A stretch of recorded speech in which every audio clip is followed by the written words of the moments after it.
एक पिता अपने बच्चे के पीछे अपना सब कुछ लगा देते हैं, अपना पूरा वक्त, पूरी ज़िंदगी, पूरी कमाई, ताकि उसका बेटा आगे चलकर पढ़ लिखकर एक अच्छा बच्चा बने और आगे चलकर वो अपने माता पिता का नाम रोशन कर सके। अपनी ज़रूरतों को त्याग कर अपने बच्चे के हर एक सपनों को पूरा करता है कि उसके बच्चे को किसी तरह का कोई दुख ना हो। लेकिन वही बच्चा एक दिन अपने पिता की हत्या का कारण बन जाता है। शायद उस पिता ने इस बात की कल्पना भी नहीं की होगी। आज की कहानी सुनकर वाकई आप भी हैरान रह जाएंगे। आदाब, नमस्कार। आप देख रहे हैं रियल स्टोरी और मैं हूं आपके साथ जुनैद अनवर। आज की जो सच्ची घटना सुनाने जा रहा हूं, ये सच्ची घटना है उत्तर प्रदेश के सीतापुर के राजेपुर गांव की। 18 अगस्त 2023 के लगभग शाम के 5 बजे एक 15 साल की बच्ची, जिनका नाम यास्मीन होता है, वो अपने घर से चीखते चिल्लाते हुए अपने घर के पड़ोस में रह रहे हरीश के पास पहुंचती है। दरवाज़ा खटखटाती है। हरीश दरवाज़ा जब खोलते हैं तो देखते हैं कि वो बच्ची चीखो पुकार कर रही है। हरीश पूछते हैं, बताओ बेटा क्या हुआ? तो यास्मीन कहती है कि चाचा मेरे घर जल्दी चलो, नहीं तो कुछ लोग मेरे माता पिता को मार डालेंगे। ये सुनकर हरीश भी घबरा जाता है और यास्मीन के साथ भागते हुए उसके घर पहुंचता है। जब हरीश यास्मीन के घर पहुंचता है तो वहां का दृश्य देखकर हरीश भी चौंक जाता है। दरअसल यास्मीन के दरवाजे पर ही दो खून से लथपथ लाश पड़ी हुई थी। उनमें से एक 50 वर्षीय मोहम्मद अब्बास जो यास्मीन के पिता थे, दूसरी कमरुन्निसा जो यास्मीन की माँ थी। ये देखकर हरीश भी घबरा जाता है और देखते ही देखते पूरे गांव के लोग वहां जमा हो जाते हैं। हरीश इसकी सूचना तुरंत सीतापुर पुलिस को फोन कर देता है। पुलिस भी कुछ ही घंटों के बाद घटनास्थल पर पहुंचती है। लाश को अपने कब्जे में लेकर इस केस को खंगालना शुरू कर देती है कि आखिर हत्या का कारण क्या था और ये हत्या किसने की। गांव के लोग कुछ बोलने से बच रहे थे, कहीं ये धर्म का एंगल न ले ले, इसलिए कोई भी बयान पुलिस को देने से बच रहे थे।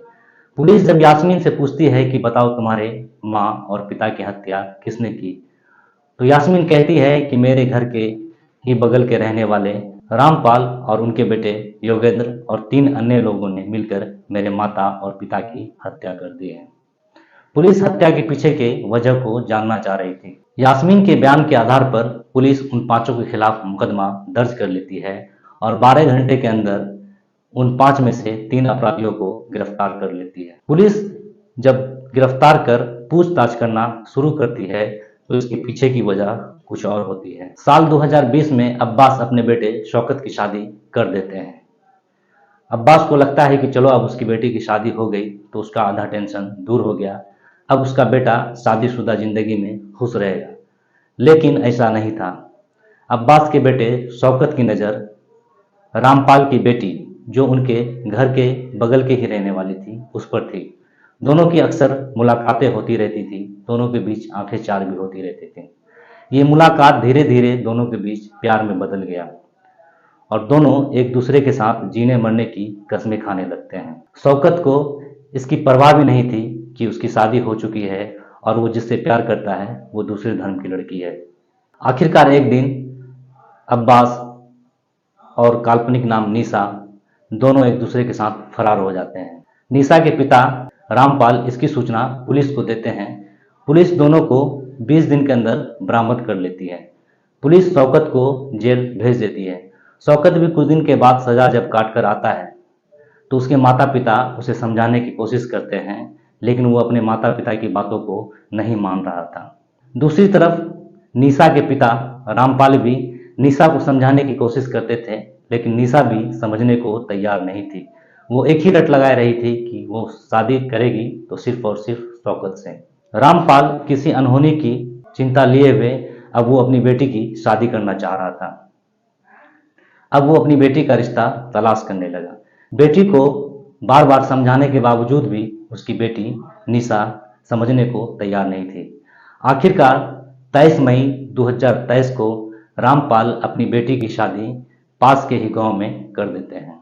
शादी को 1 महीना भी नहीं बीतता, फिर से शौकत निशा को लेकर फरार हो जाता है। अब रामपाल फिर से एक बार गुस्से में आग बबूला हो जाता है और इसकी खबर पुलिस को दे देता है। पुलिस फिर दोनों को ढूंढकर बरामद करती है, फिर से एक बार शौकत को जेल भेज देती है। इस बात को लेकर दोनों परिवार के बीच अक्सर कहासुनी होती थी, लेकिन किसी को ये नहीं पता था कि एक दिन इस बात की वजह से दोनों की हत्या हो जाएगी। निशा को शौकत के साथ भागने की वजह से उनके ससुराल वाले को जब ये बात पता चलती है तो वो भी रिश्ते तोड़ देते हैं और निशा को अपनी बहू मानने से इनकार कर देते हैं। इस बात से रामपाल और ज़्यादा चिंतित हो जाता है, गुस्से में भी बहने लगता है। धीरे धीरे वक्त बीतता है, रामपाल फिर अपनी बेटी के लिए कहीं और रिश्ता देखने की कोशिश करता है।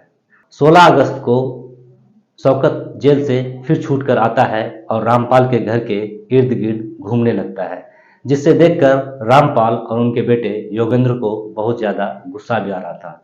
वो शौकत को समझाने की कोशिश कर रहा था, लेकिन शौकत नहीं समझ रहा था। उनके समझाने के बावजूद भी उनके घर के आसपास ही इर्द गिर्द करता रहता था। 2 दिन बाद रामपाल जब अपनी बेटी के लिए कहीं रिश्ता देखने निकलता है तो पता चलता है उसकी बेटी निशा फिर शौकत के साथ भाग गई। जब शाम को वापस रामपाल अपने घर आता है और अपनी पत्नी से अपनी बेटी निशा के बारे में पूछते हैं तो पता चलता है वो फिर से शौकत के साथ भाग गई है। अब वो इतने गुस्से में आ जाता है कि वो और उनका बेटा और उनके साथ 3 लोग और 18 अगस्त को अब्बास के घर पहुंचता है और अब्बास अपने दरवाजे पे बैठा होता है। अब्बास को कहता है कि बताओ मेरी बेटी कहाँ है। अब्बास जब तक उसे कुछ जवाब नहीं दे पाता तब तक रामपाल अब्बास के सर पर रड चला देता है। अब्बास बेहोश होकर गिर जाता है। ये देखकर उसकी पत्नी कमरुन्निसा विरोध करती है। उसके बाद रामपाल का बेटा कमरुन्निसा के गले में हाथ देकर उसे ढकेल देता है। गिरने के बाद कमरुन्निसा बेहोश हो जाती है। उस बेहोशी की हालत में योगेंद्र उस पर लगातार हमला करता है और तब तक हमला करता है जब तक कमरुन्निसा की जान नहीं निकल जाती। इधर अब्बास के सर पर रड लगने से अब्बास की भी मौत हो जाती है। उन दोनों की हालत खराब देखकर वो 5 लोग घटनास्थल से फरार हो जाते हैं। गांव के ही लोग बताते हैं कि शौकत गलत प्रवृत्ति का लड़का था, उन पर कई गंभीर धाराएं भी है। इससे पहले भी वो एक नाबालिग लड़की का अपहरण कर चुका है। इस घटना की सच्चाई सामने आने के बाद पुलिस सभी आरोपी को गिरफ्तार कर जेल भेज देती है। अब देखने वाली बात यह है कि एक लड़के की गलती की वजह से 2 घर बर्बाद हो गए। दूसरी तरफ शौकत की पत्नी जिससे शादी हुई थी उसकी जिंदगी तो बर्बाद हो ही गई, साथ साथ शौकत की 3 छोटी बहनें जिनका भविष्य भी अब अंधकार में चला गया। इस घटना को लेकर आप क्या सोचते हैं कमेंट्स करके जरूर बताइएगा। आप अगर इस चैनल पर नए हैं तो प्लीज़ चैनल को सब्सक्राइब कर दें, बेल आइकन दबा दें ताकि आने वाले हर एक वीडियो का नोटिफिकेशन आपको मिलता रहे। शुक्रिया।